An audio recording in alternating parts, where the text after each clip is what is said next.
Voilà.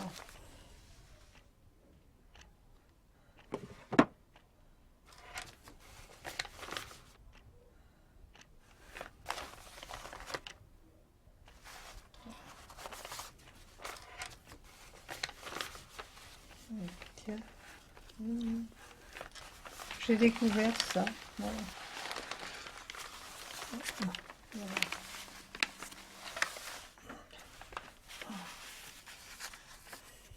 Attestation de- de- que mes parents ne sont pas rentrés d'Allemagne du camp. Mon père et ma mère. Ils sont passés à la four crématoire. Mon attestation que ma mère serait engagée pour travailler quand on est arrivé en France. Voilà, ça c'est livret de famille de mes parents.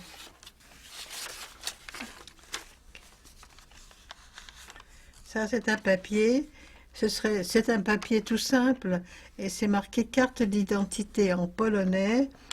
Les inscriptions en rouge prouvent la nationalité polonaise. Oui, mais il n'y a pas d'inscription en rouge, mais ce papier justifie quand même de sa nationalité. Il était polonais. Ça correspond à l'arrivée de mon père à Paris. C'est le 11 mai 1922 où mon père est arrivé en France. Tout seul, car il était militaire, interprète dans l'armée polonaise.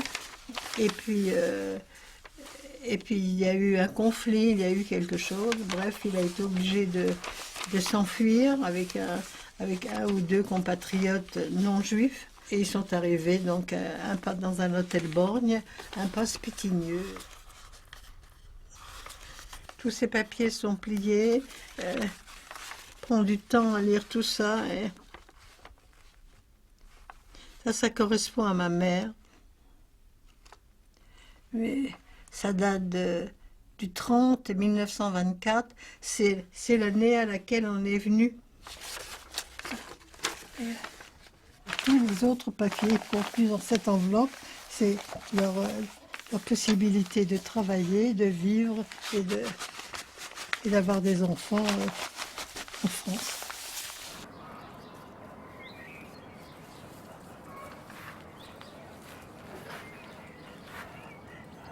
Je suis née à Jasina, en Tchécoslovaquie, le 6 mars 1921.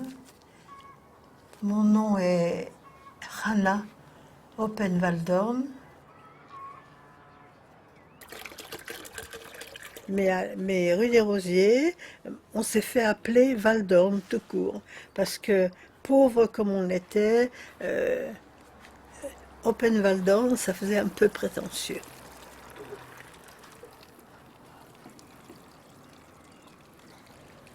Mon père a fait n'importe quel métier. Il allait dans les cours demander des trucs, marchand d'habits, chiffon, ferraille à vendre. Les femmes le voyaient, descendaient, lui vendaient.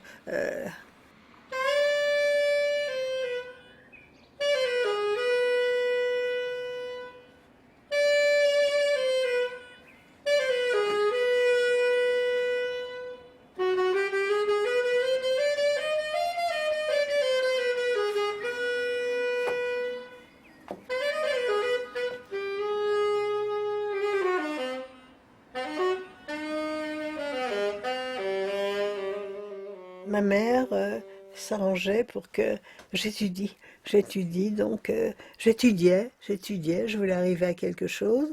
Et après, mon père est devenu forain, ma mère aussi. Ils sont tous les deux. Ça marchait pas trop mal. On a acquis la chambre au 5e étage. Puis on a eu des amis, Georges, tout ça. Des amis à la préfecture, parce que mon père intéressait. On voulait à ce moment-là changer d'appartement, aller vivre ailleurs dans un appartement beaucoup plus grand, et puis on n'a pas eu le temps.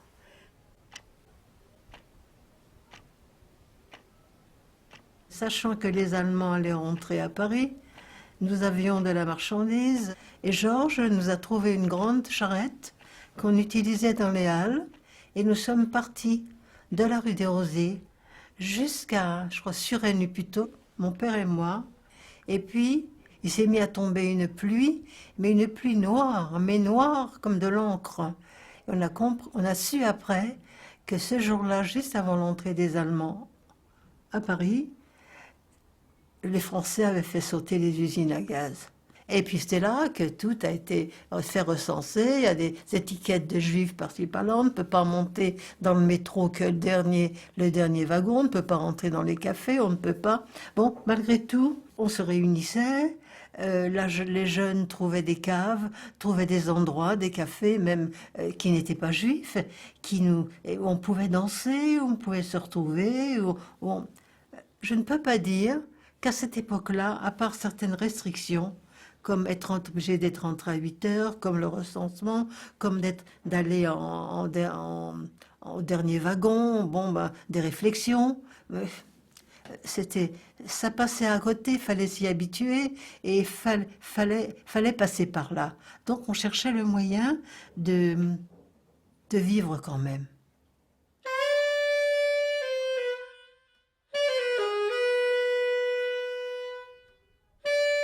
Puis après, bon, comme je travaillais chez un avocat, Maître Fléchel, je servais de secrétaire, je l'accompagnais au palais avec mon étoile jaune. J'étais très amie avec sa belle-mère, très amie avec sa femme, que j'emmenais chez ma couturière. Enfin, donc un jour, après-midi, j'entends la voix de mon père. Et je viens voir, oh Hélène, voilà, très bien, monsieur Untel, je ne me rappelle plus son nom, enfin bref, de la préfecture, ce monsieur lui a dit, il ne faut pas qu'Hélène dorme cette nuit chez toi. Je ne peux pas te dire pourquoi, je ne peux pas t'expliquer, mais elle ne peut pas dormir chez toi. Arrange-toi pour qu'elle dorme ailleurs, en tout cas pas dans le quartier.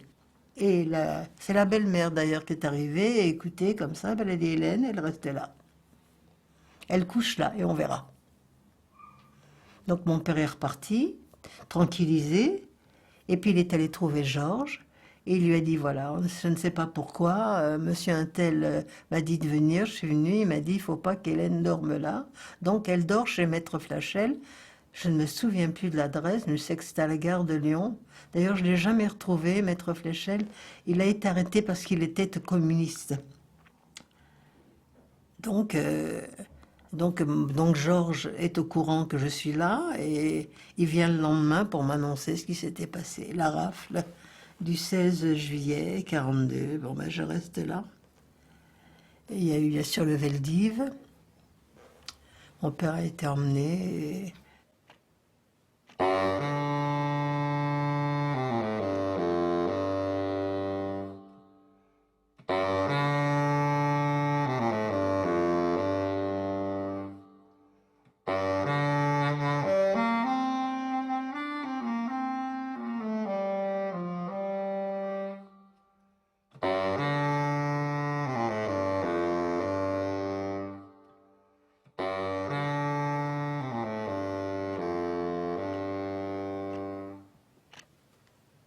Je crois que c'est la seule famille où on n'a pas emmené toute la famille. Ils n'ont emmené que mon père. Ils ont laissé ma mère, ils ont laissé ma sœur et mon frère. C'est tout. Moi, je suis pas là, je suis pas là. Et puis voilà, donc ça a commencé. J'ai travaillé chez Maître Fléchel, et puis les gens, ils disent, tu ne peux pas rester là parce que c'est la belle-mère qui dit, elle avait raison, l'étoile jaune, il y a des gens dans l'immeuble qui la connaissent, ça peut être dangereux pour tout le monde, il faut pas faire ça. Donc ils nous ont trouvé, ils m'ont trouvé à loger chez des cheminots communistes comme Maître Fléchel. Et là, je les aidais à faire des tracts, à faire un tas de trucs. Et puis, il est tombé amoureux de moi. Alors, je l'ai dit à Georges. Il a dit, bon, ben, tu vas pas rester là. Donc, il m'a trouvé d'abord une chambre d'hôtel. Et puis, il s'est avisé, il a eu l'idée qu'il pourrait peut-être demander à l'inspecteur du travail d'Alençon, lui expliquer mon cas. Et il est allé à Alençon, il a trouvé monsieur Monsieur Gosse, et il lui a raconté mon histoire. Et Monsieur Gosse a dit, présente à moi, amène-la, amenez-la. Et il m'a fait entrer à la préfecture. Et voilà.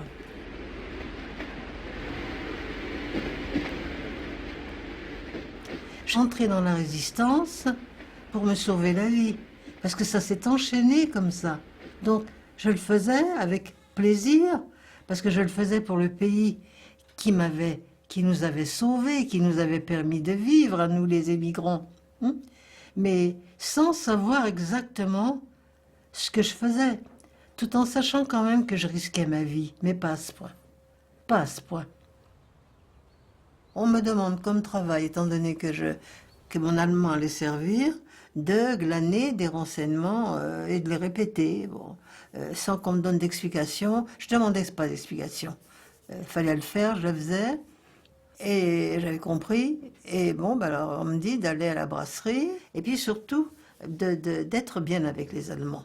C'est là que j'ai rencontré, bon, je traduisais les menus, je faisais qu'est-ce que j'expliquais, ça c'est bon, ça c'est pas bon.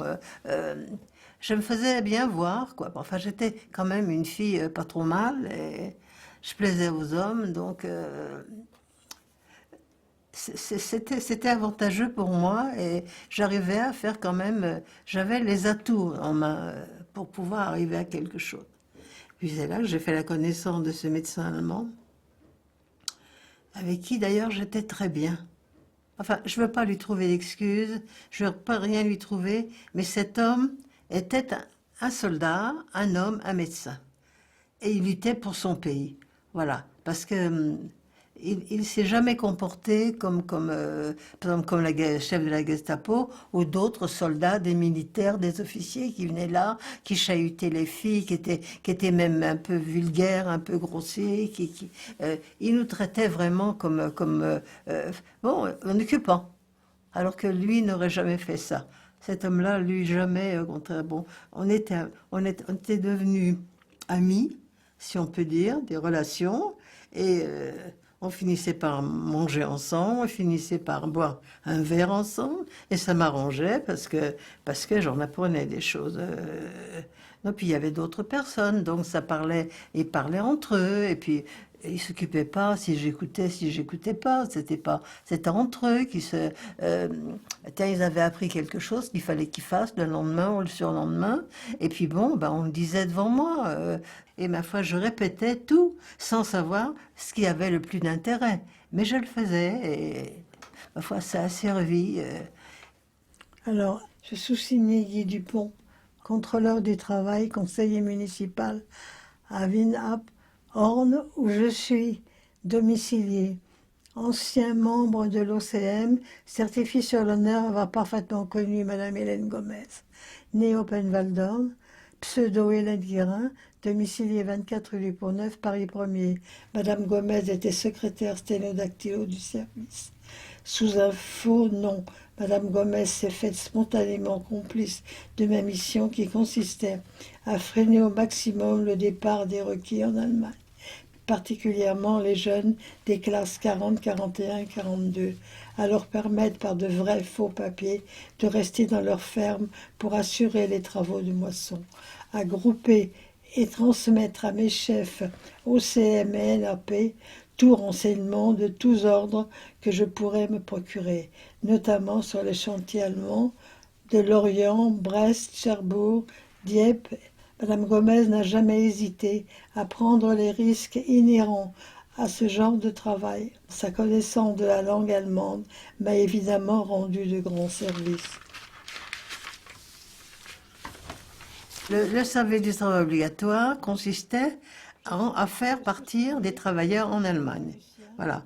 Et ils en faisaient partir beaucoup, ils en arrêtaient beaucoup. Dans toutes les familles, ils essayaient de prendre les hommes, de prendre les jeunes, pour n'importe quoi, pour n'importe quoi. Membre de l'OCM, certifie sur l'honneur avoir parfaitement connu Madame Hélène Gomez, née Oppenwaldorn. Certifie sur l'honneur avoir été témoin des interrogatoires subis par Madame Gomez Hélène dans les locaux de la Gestapo, Madame Gomez, afin d'éviter d'autres arrestations, a enduré de tels sévices corporels qu'elle fut hospitalisée le qu'elle fut 31 arrêtée le juillet. 26-1-44, internée à Alençon, puis Romainville et ensuite déportée en Allemagne.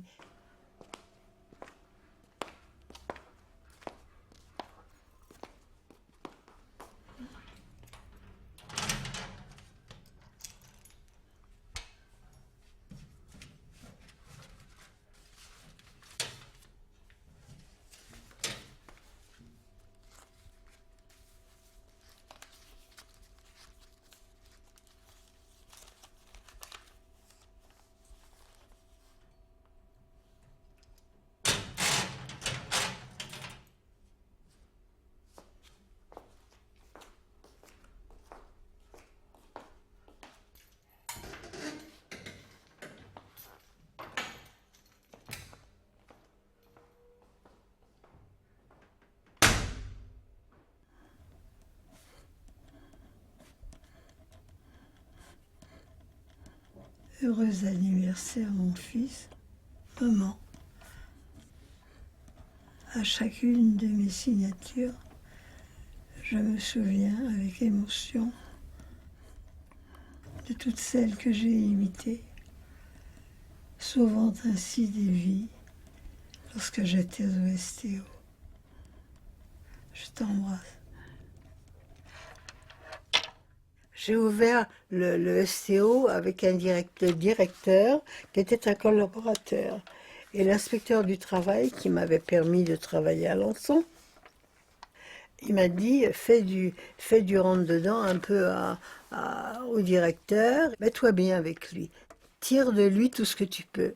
Donc, ce que j'ai fait, on recevait des listes, il fallait convoquer des hommes, des jeunes, des moins jeunes, pour partir travailler en Allemagne. Bon, je rayais, je ne pouvais pas rayer tous, mais enfin, n'importe. Je ne cherchais pas, je choisissais pas.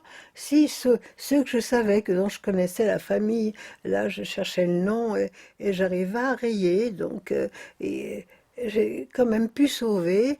Et lui a sauvé des hommes sans s'en rendre compte, parce qu'il était bien avec moi, j'étais bien avec sa femme. Donc quelque chose était rayé, il en tenait compte. Puis ceux que j'ai pu sauver partaient à la carrière, à la forêt des Couves, où on recevait du parachutage, on recevait des gens qui étaient parachutés.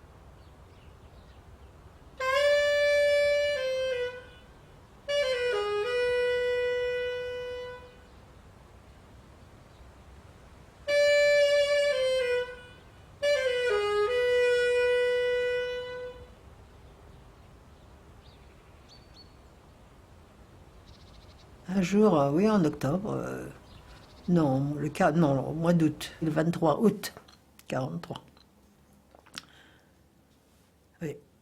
Et je reçois un coup de téléphone, je crois bien que c'est Georges, bon, qui me dit qu'on a arrêté ma mère. Je tombe raide par terre.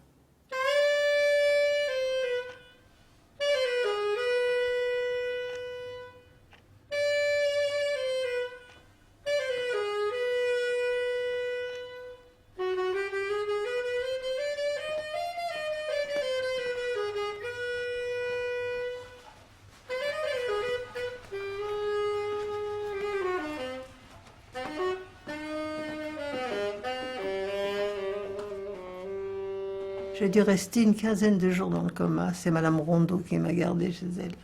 Elle s'occupe de moi et tout ça. Oui. Puis enfin, elle faisait partie, on ne savait pas, et finalement, elle faisait partie du même réseau que moi. Et on ne savait pas. On ne savait pas. Il était très bien organisé, ce, ce réseau de résistance. Très bien organisé. Puis après, encore août, septembre, je suis allée la chercher. Je suis allée chercher ma sœur fin septembre. À Paris, Georges s'est occupé d'elle, tout ça. j'allais chercher parce que j'ai dit, faut que je... mes copains ne voulaient pas parce qu'ils me disent, elle va te porter préjudice, tu vas être obligé de montrer quelque chose. Alors que là, tu es libre, tu fais ce que tu veux. Et moi, j'ai voulu prendre ma sœur, j'aurais jamais dû.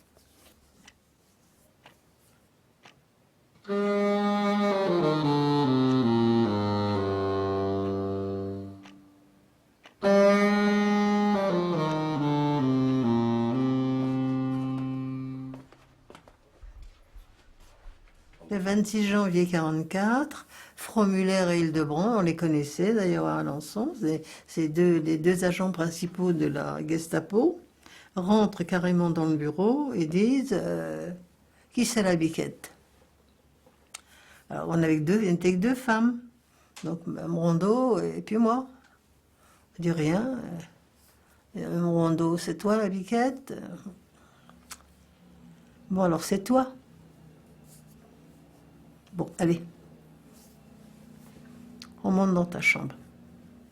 Puis là, ils sont entrés, ils ont regardé autour d'eux et immédiatement, la Fromuller a mis la main derrière la glace. Et elle a sorti un paquet de papier. J'ai regardé ma sœur, elle s'est trouvée toute bête, puis elle a commencé un peu à fanfaronner, vous voyez. Bon, parce que c'était ça, ma sœur. D'une bêtise, elle en faisait un événement. Bon, il y a des gens comme ça. Qu'est-ce que c'est que ça? On feuillette, on feuillette. Mon nom n'était pas marqué. Mais il y avait quand même Val d'Orne, Zali, il y avait même le nom de mon frère, il y avait tout ça, il n'y avait pas d'Hélène. Alors ma sœur, oui, je suis juive, je suis juive. Alors Fromuller se retourne vers moi, je dis non. Je dis, je regrette. Je dis, c'est une jeune fille juive. Nous avons vécu à Saint-Nazaire. Les parents ont été déportés. Et je suis seule. J'ai eu pitié d'elle, je l'ai prise avec moi. Eh bien, moi, ma sœur s'est trouvée, elle a quand même su se taire. Bah, elle a dit, bon, vous venez avec nous, et puis c'est tout. Ils nous ont emmenés toutes les deux, elle comme juive, et puis moi comme, dans leur esprit, comme résistante. Et puis après, bon, ils nous ont mis en cellule toutes les deux, où il y avait déjà des prisonnières, puisque on n'était pas les premières arrêtées. Mais j'ai ressenti quelque chose d'horrible, quelque chose que je n'avais jamais senti avant et que je ne ressentirai jamais avant. C'est horrible de se trouver en prison, horrible, horrible. Et les femmes qui étaient là, elles disent, t'inquiète pas, ça nous a fait la même chose, on n'a pas volé, on n'a pas tué, on n'a pas... tu as fait quelque chose, donc... Puis dès le lendemain, eh bien, on est venu nous chercher, ma sœur. Puis je me suis retrouvée avec Guy Dupont à la Gestapo. Ils ont commencé à nous interroger tout de suite. Et puis comme ça, pendant 6 jours, la baignoire, ils m'ont emmené, ils m'ont dit, tu vas parler. Alors bon, j'ai parlé, ils m'ont fait me déshabiller, voilà. Puis ils me trempaient la tête dans l'eau et moi, pas parler. J'ai tout fait, je ne sais pas combien de fois, je ne peux pas vous dire le nombre de fois, mais c'est quelque chose qui me reste, qui est horrible, horrible, horrible, horrible. Cette sensation d'étouffer, cette sensation on va mourir, noyé. Et comme ça, on recommence, et on recommence, et on recommence, et on recommence.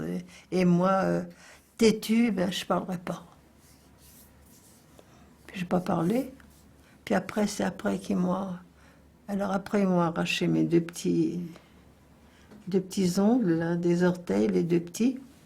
Je n'ai pas senti grand-chose, là, je veux dire. Et puis c'est après. Alors là, ils ont dit que celle-là, on aura beaucoup de travail. Et je ne voyais pas le chef de la Gestapo, je ne l'ai pas revu. Donc il a dû être à ce moment-là. Et Et là, c'est là qu'ils m'ont roué de coups de pied, et de coups de poing, et de coups de schlag. J'en ai pris pour mon grade. Puis je me suis quand même trouvé mal à un moment donné, ils m'ont réanimé. Et je crois que j'ai ouvert les yeux, j'ai vu la tête du médecin.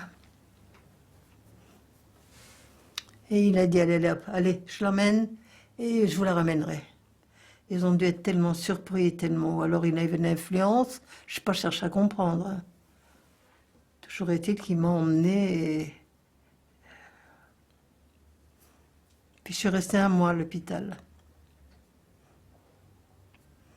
Puis ils m'ont ramené à la prison.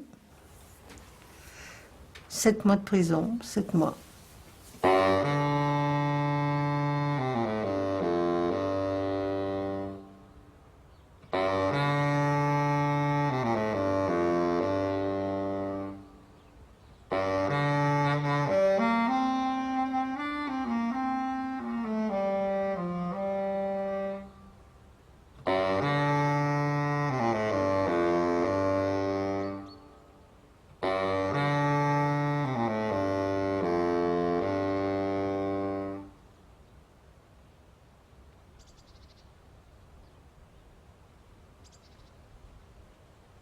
En attendant, il y a eu le débarquement. Les Allemands n'emmenaient pas large.